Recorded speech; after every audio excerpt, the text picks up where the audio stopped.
So we've got the new moon, which to me is like the spring phase, and it's obviously represents new growth, new beginnings. So at this phase, we feel naturally compelled to, start afresh, really think about our goals or dreams or desires and start to get clear about the newness that we want to bring in.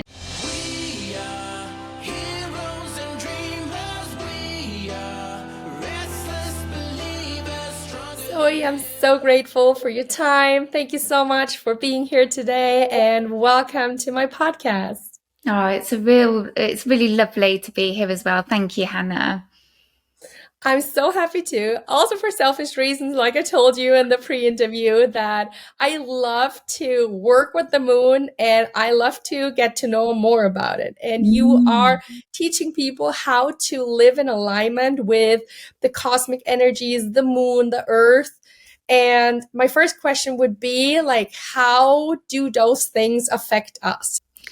Yeah, well, it's such a good question, such a good starting question. So, many people that I work with, and myself included, are empathic, and a lot of us are light workers. So we have a natural sensitivity to energy, and obviously we feel that connection with it between each other. We feel the cosmic energies, we feel the earth energies and shifts in seasons and all these beautiful things.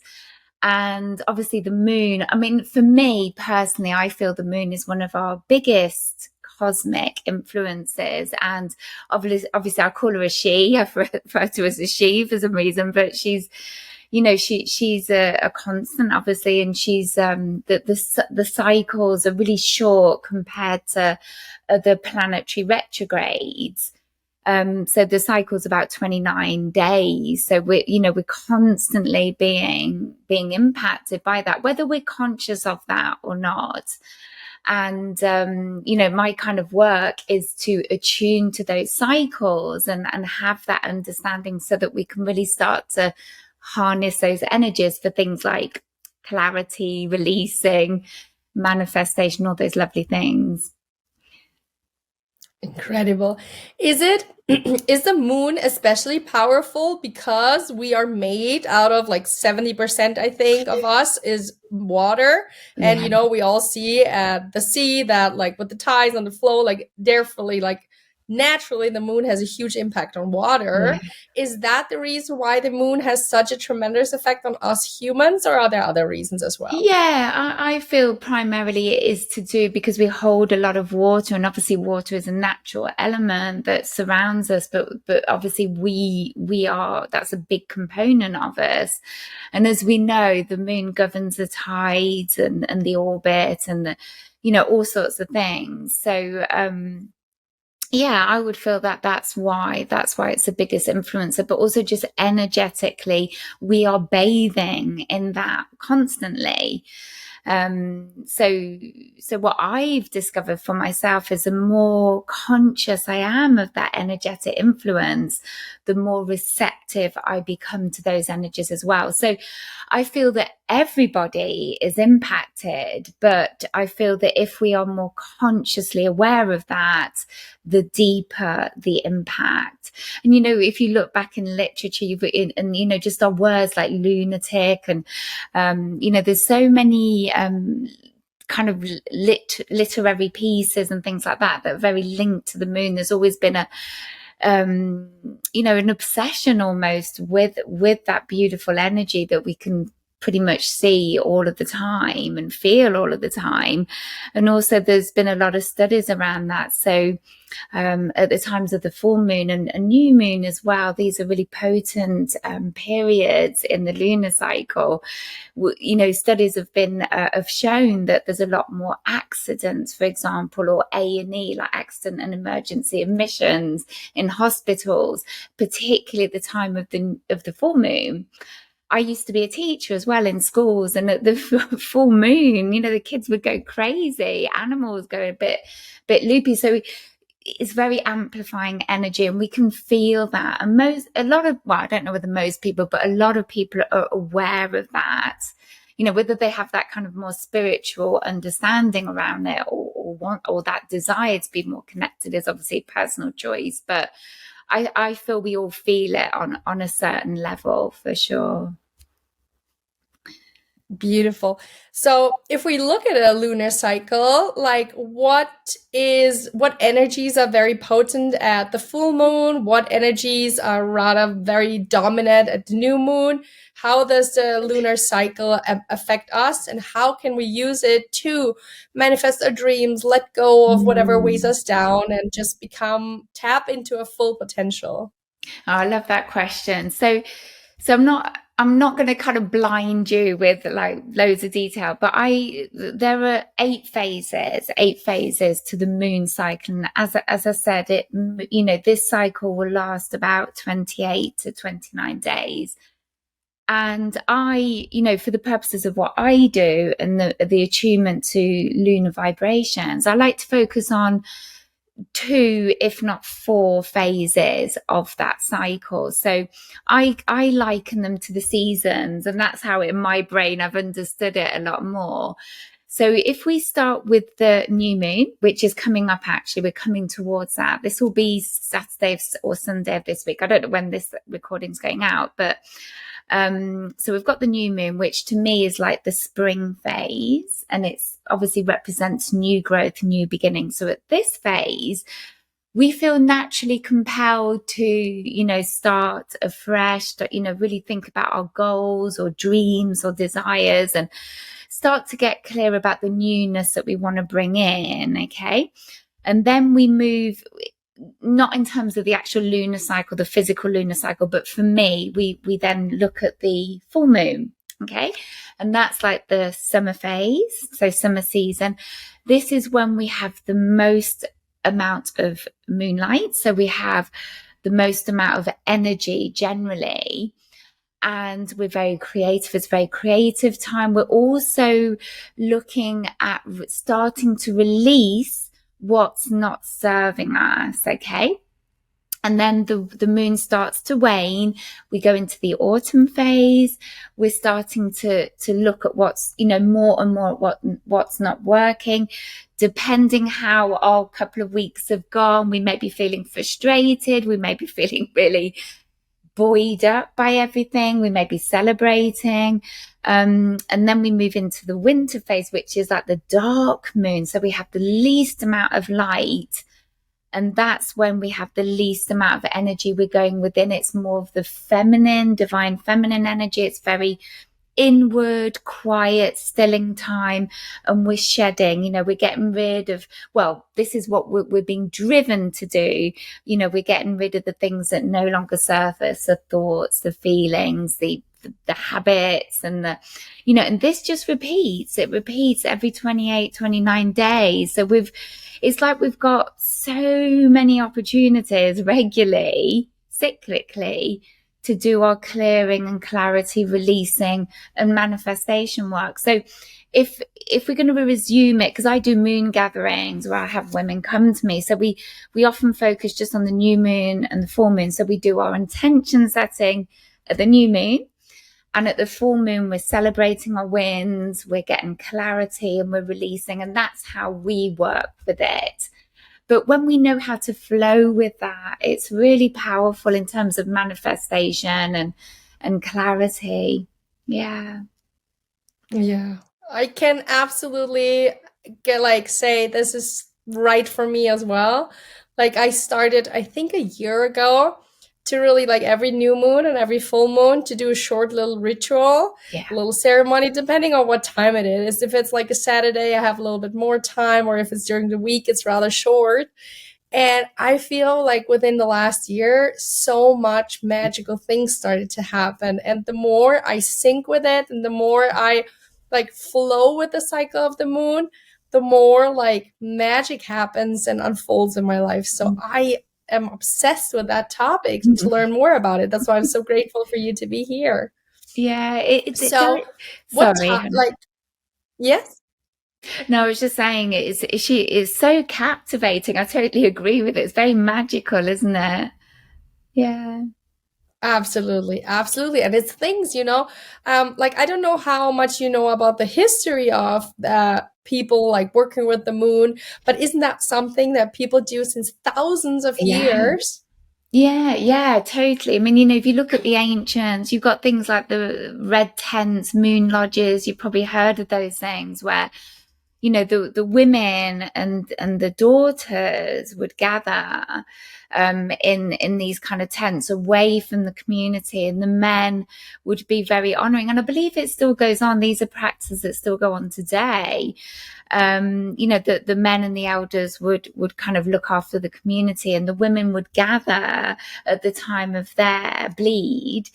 And this is the thing, obviously the female cycle is obviously can be very linked to the moon flow as well. And so the women would gather, and it would really be in the time that the dark moon phase, which is what we're entering now, the time of recording, and into the kind of the new cycle, the bleed and the new cycle, because it's a very potent time. And obviously women's cycles, as we know, do sync when we live together in communities, or if you live with other women.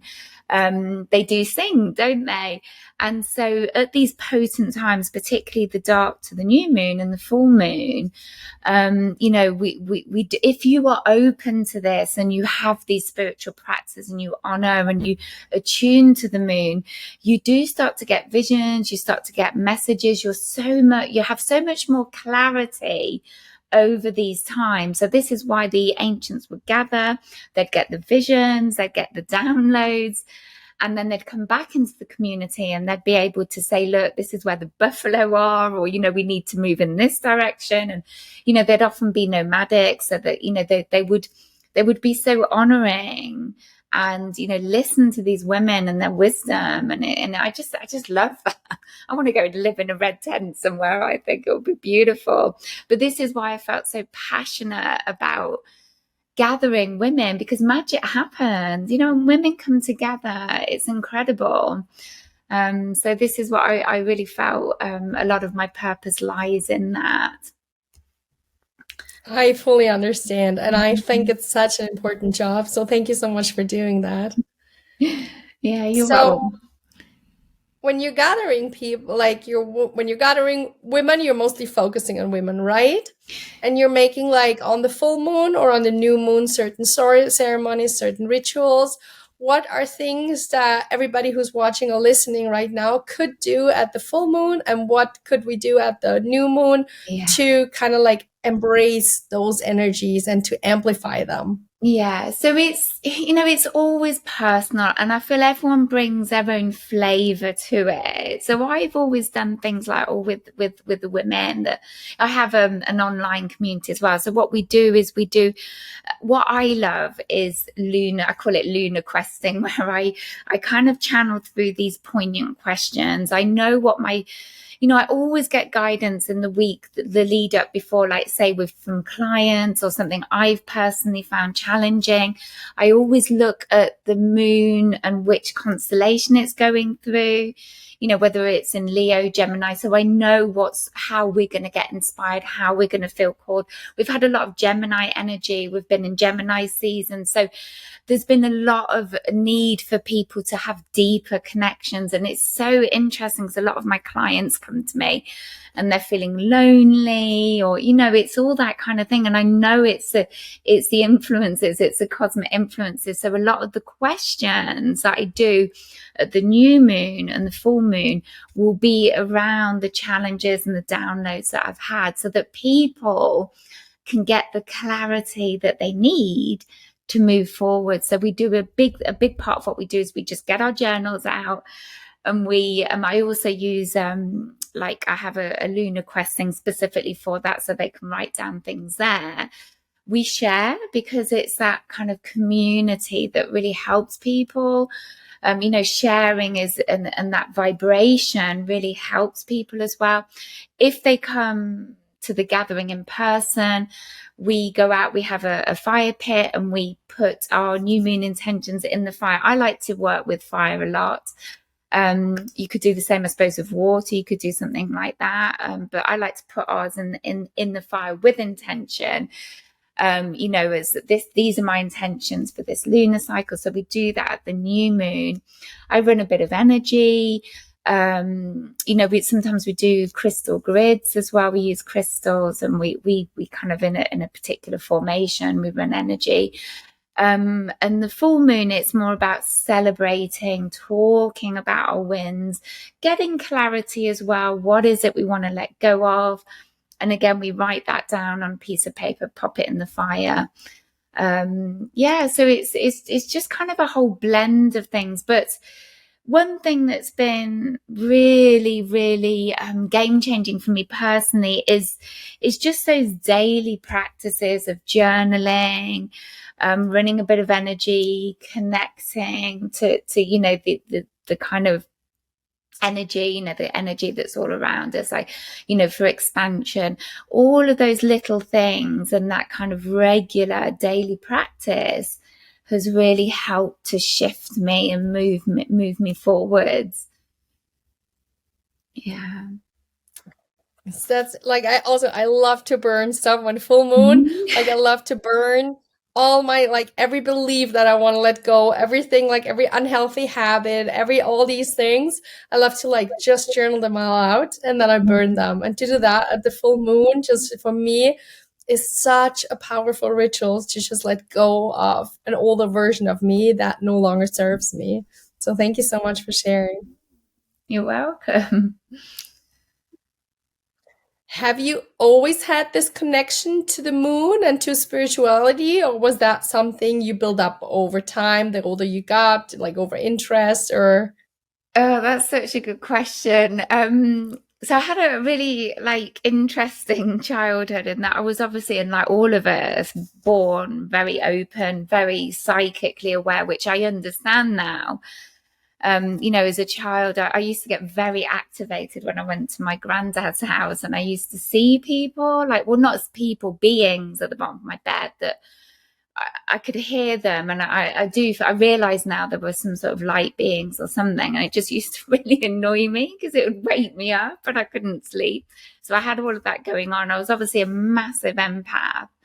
And growing up in the 70s in the UK, no one talked about that stuff. So I did struggle with it because I was obviously kind of onboarding all this like anxiety, and I was in big schools, and there's obviously a lot of stress and negativity, and that these are the sorts of things that I would be kind of taking on board and not understanding. And as I became an adult, I still didn't really know about any of this stuff. I got into teaching myself, and this kind of just kind of soaking up all the negativity carried on and continued for me, to the point where I started to think, right, I need to do something to help myself. So I got interested in yoga and children's yoga and mindfulness, and I trained in transference healing, which is like an energy modality, really powerful energy modality, because my sister had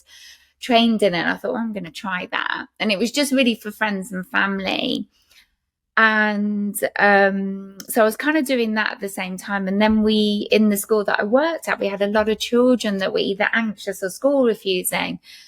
And so I said to my head, look, I've been trained in this energy thing. I've been doing yoga for children. I'd love to set up some nurture groups. And that was kind of the start of my service, although I wasn't really helping myself, but I thought I can help these kids. And I got really good results, that they were starting to come back into schools, and I really loved that. I really loved that work, way above the teaching. At the same time, I was getting increasingly anxious from being in that environment, still not understanding that I was an empath. And I had kind of like a mini breakdown where I just left. I just thought, I don't know what I'm going to do, but I can't be here anymore. And I just remember I was crying for about a week because I didn't know, my whole identity was wrapped up in my teaching. I didn't know who I was. I didn't, but slowly I realized that actually this is my path. This is where I'm most lit up, is through helping people and, using these more alternative techniques. And so I started up these circles for women at my home. and very, very much linked to the moon, because I've always loved the moon. I love being out in nature. I'm very connected. I walk the dogs every day. I just love being outside, and I feel the energy. And I didn't really understand it, but I was starting to get that connection. And we'd gather over with these women, gathered over the moon cycles. I started to learn more about it, run energy, and it just kind of grew from there. But it was a very, very slow process of awakening, and a lot of fear holding me back from really embracing it. And just kind of very slow awakening for me. Well, sometimes good things take time, They so do. Yeah. and at least rather slow and sustainable than like Mm. fast, but then you can't like hold it and you switch back or whatever. So I find slow is always a good thing too. Yeah. Yeah, it's funny because obviously, like you probably, I connect with so many people, and some people, and I feel now a lot of people, or a lot of souls are really waking up very quickly. It's like a kind of big traumatic event, and it's like boom, and they've almost had like a personality switch, isn't it? You do see people have these meteoric awakenings, and they really go for it, and I'm like, wow, it's quite impressive. But at the same time, I think, gosh, that must be quite frightening, very frightening, to shift like that. And especially for loved ones, it must be quite, disarming in a way to see that change so rapidly. So I think it swings and roundabouts, isn't it? I think each has its each has its merits, but it's how you are and how it's meant to unfold as well, isn't it? Mm. Absolutely, absolutely. And I can say from my own experience, like I had these massive kind of quantum leaps and jumps where Yeah. like everything changed so fast, or I made radical decisions.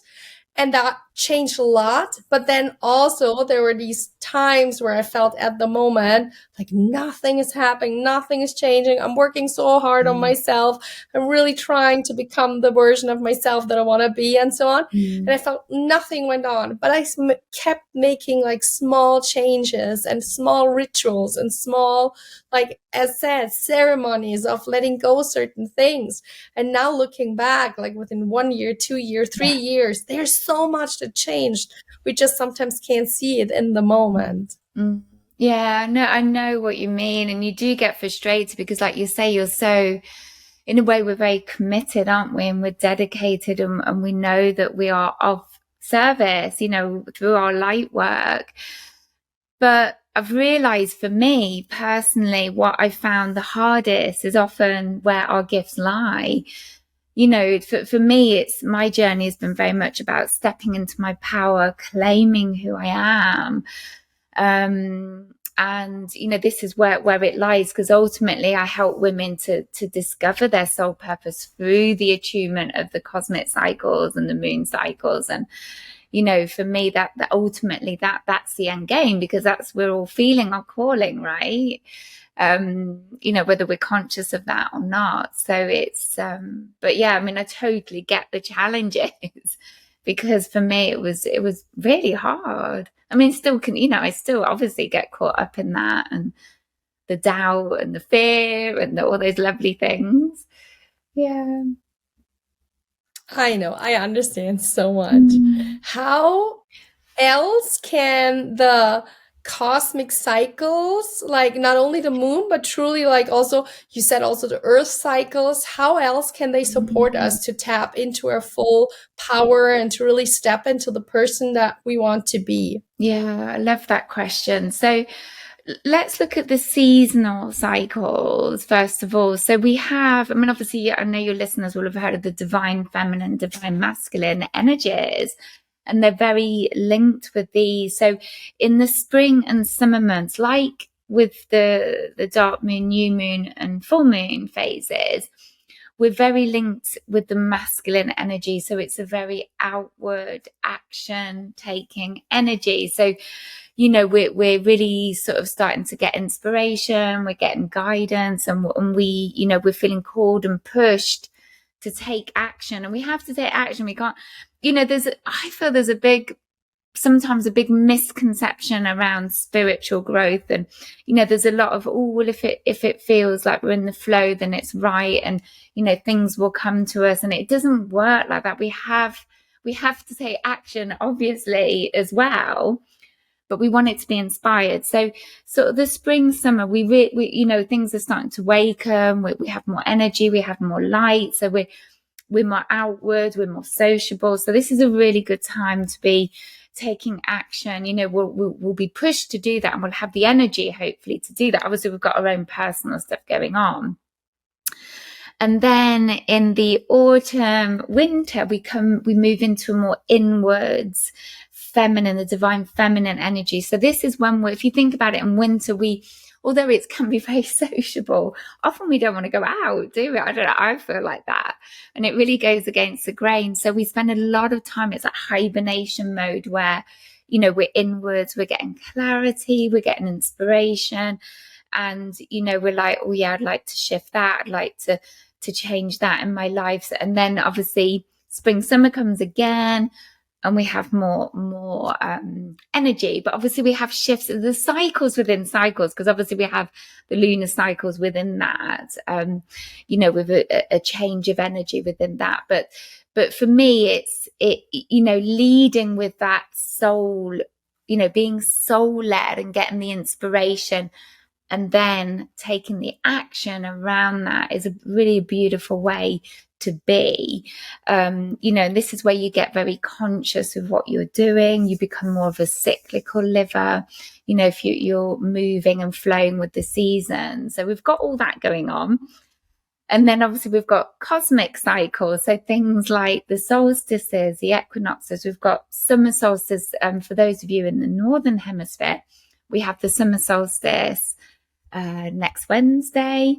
It's around the 20th, 21st of June, and it will be the winter solstice for those of you in the Southern Hemisphere countries. So this is a really massive, potent time. We're going to be feeling the build up to that.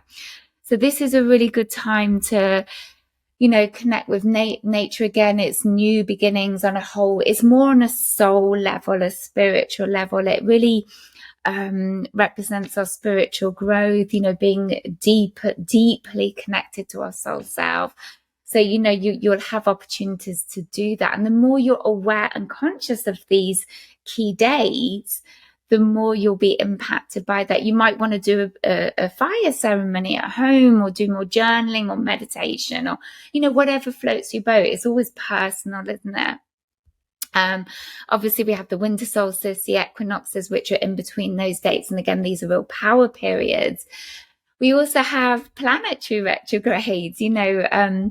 I think we've just come out. I need to look at my board. I've got it all written down, but I think we're coming up to a few retrogrades. And I think Venus is retrograding soon. So this will impact on our relationship. So it's always an opportunity to, you know, overhaul and upgrade. And, you know, for example, with Venus, it's all around our connections with ourselves, our connections with others, our platonic, our romantic relationships. So it's all about the way we connect, the way we commune with each other, our levels of intimacy, you know, it's all our trust, you know, all of these things, our karmic relationships. All of these things will be highlighted and spotlighted, so that we can go, oh, maybe I need to shift that a little bit, you know. So it's good. It's good, but it can be a little bit challenging, because these things are highlighted. These things that are not in flow are highlighted for us.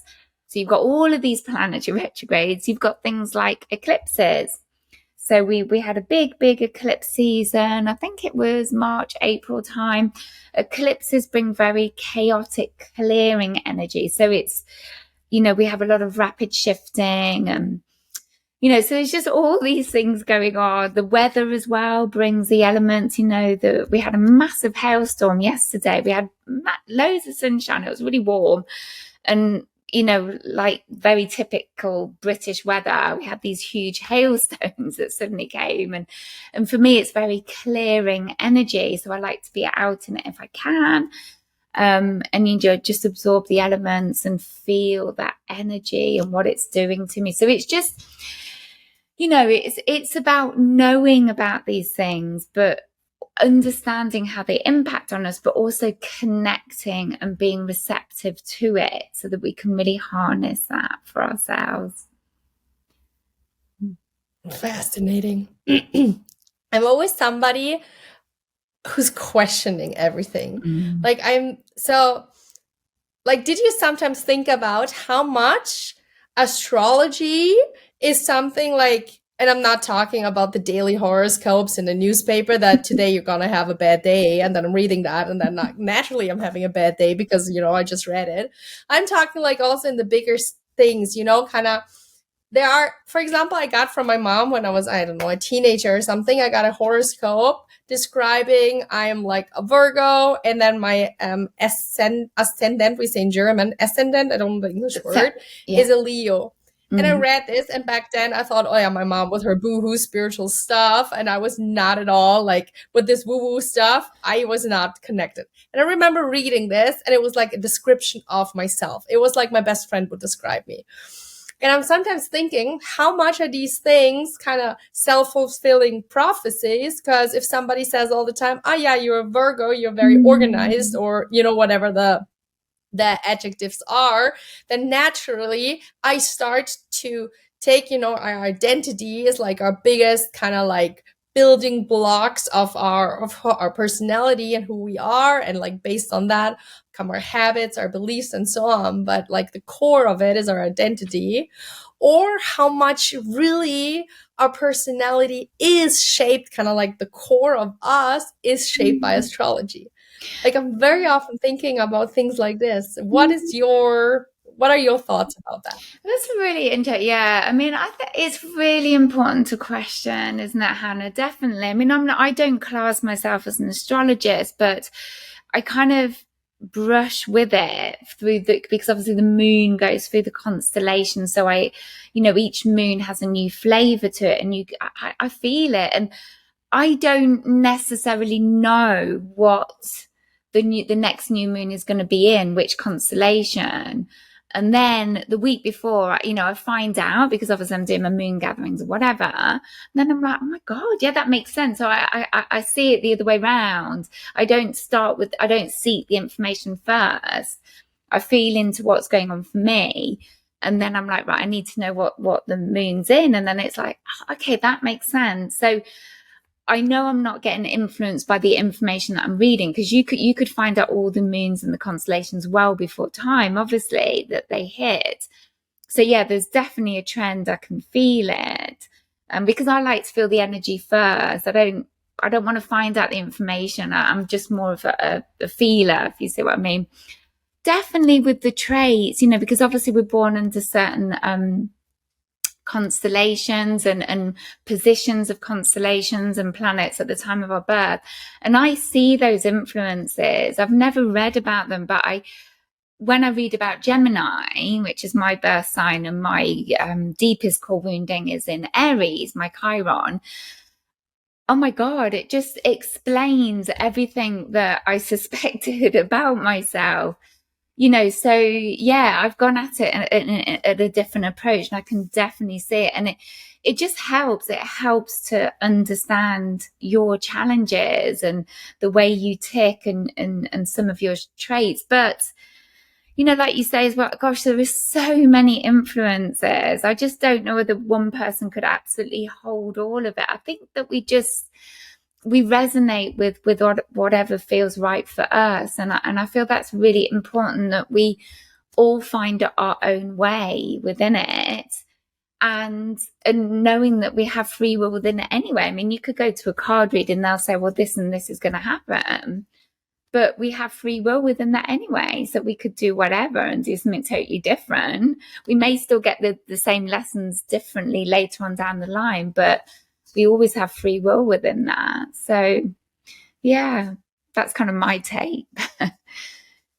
Yeah, I also like to like how I define it for myself, or how I see it for myself, is like those are all helping modalities, as you say, and those are all tools that can amplify certain things, but in the end it's up to us to make the decision. And like the moon can be new moon, full moon, whatever. If, as you said before, I don't act, nothing will happen, no matter what the moon is, no matter what the planets are.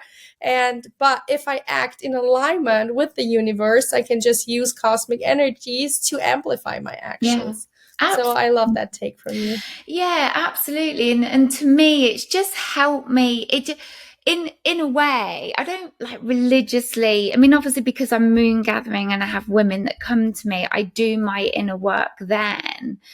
I suspect that if I wasn't doing it at all, I'd probably still drift to that anyway and be drawn to that, because it's almost like a structure. I don't like that word, but because it kind of feels really kind of like masculine, but it provides a container for me to just sit down and think about things and set some intentions. And do you know what I mean? So it's just a beautiful, feminine, flowy way to do that. And it works for me, and I love it. But it might not be something that someone else likes to do. And it's about finding your own way, isn't it? Definitely. Absolutely. As always in life. I agree 100%. Like, to me, to sit down and to do like a short little ceremony for like the new moon or the full moon just makes me also feel so connected to like the cosmos, the universe, to a higher power, to the moon itself. And that just this feeling of connection gives the ceremony and all the intentions that go with it and so on so much more depth. And that's what I love about it too. It's very expansive, isn't it? When you look up in the sky, it just expands you, makes you feel so much more than that physical body. Then that there's so much more to you. And this is what I love about it. I love that feeling, and just being out in nature makes me feel, I just feel so connected on a whole different level that I can't describe it. I kind of come out of myself, and I love that. I love that going on those remote walks gives me that. And, I blend it into my day to day. And that's the thing, you do get very ungrounded, don't you, with this sort of work. But, it's also just as much knowing how to ground yourself and weave that into your, it's embodiment, isn't it? It's walking your talk and bringing those principles and core values and energy into everything that you do, and being aware that you are an energetic being of light, that you impact others. I mean, that's light work. That's at the heart of light work, is understanding how you are impacting energetically on everybody else. I mean, I'm sure you're like me in that I see everything as energy first and foremost. Situations, films that I'm watching, words that I'm speaking, what others are saying, the intentions. And you get to that point where you know that someone's not in their truth. They may think they're in their truth, but they're not, because it feels different. It just doesn't, it feels at odds, So there's a whole thing going on energetically that I think humans are only just starting to tap into if they're new to that, I mean, you look at dogs, they are energy, they're there. They're like, I really believe that they energetically, they know exactly what's what, animals, and we are part of nature, aren't we? We're cyclical beings, and the more we can connect, so whether it's through the moon or the seasons or cosmically, the better we live that, and the more we can flow with life. Yeah. I agree 100%. And who doesn't know this feeling of coming into a room and knowing, like, right before there was some fighting, some quarreling or something, and how else could we know other than that we feel the energy in the room? Yeah. So absolutely. That's it. Yeah.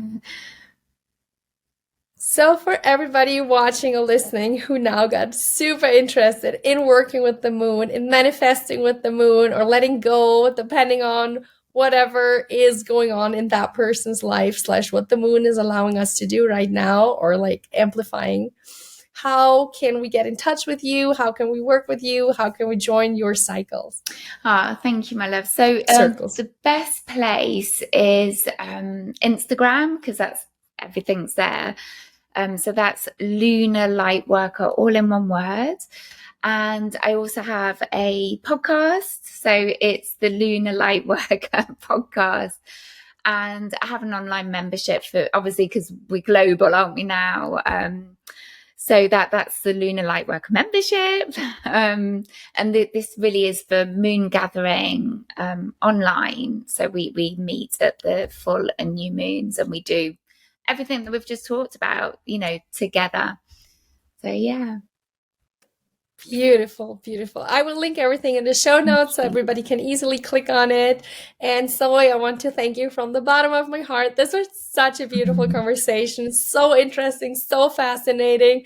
And thank you so much for your time, your wonderful work, for gathering people and gathering women, especially, to making those circles so we can have this sisterhood that we all are like looking for and striving for. And that just makes us feel so like we walk the journey of life or humanship together.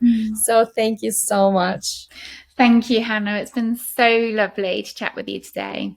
Now, I would like to know from you, what was your biggest takeaway and how can you put it into action starting now? Leave a comment below or hop over to Instagram at HannahWiz_ and leave a comment under the post of today's episode. Thank you so much for watching, and never forget to shine your light.